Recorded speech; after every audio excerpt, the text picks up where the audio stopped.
বাংলাদেশের শোবিজ জগতের মডেল ও অভিনেত্রী দিলরুবা দোয়েল, যিনি ম্যাশ নামেও পরিচিত।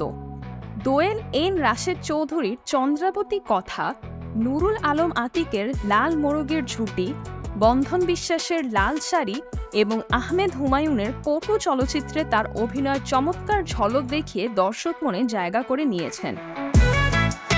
তবে সম্প্রতি দোয়েল পরিচালক এন রাশেদ চৌধুরীর বিরুদ্ধে একটি অভিযোগ এনেছেন। 2021 সালে দোয়েল এন রাশেদ চৌধুরীর পরিচালনায় চন্দ্রাবতী কথা সিনেমায় অভিনয় করেন।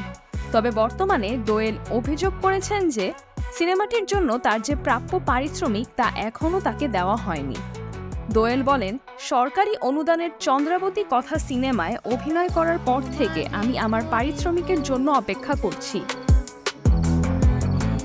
সিনেমাটি মুক্তির পর 3 বছর অতিক্রান্ত হলেও সিনেমার কলাকুশলী, আর্ট ও কস্টিউমের সদস্যরা, এমনকি প্রোডাকশনের লোকজনও তাদের পাওনা টাকা পাননি।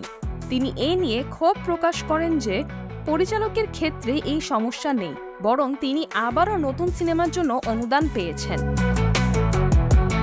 এতদিন পর এই বিষয়ে মুখ খোলার ব্যাপারে দোয়েল বলেছেন, আমি যখনই এই বিষয়গুলো নিয়ে কথা বলতে চেয়েছি তখন একাধিক বাধার সম্মুখীন হয়েছি।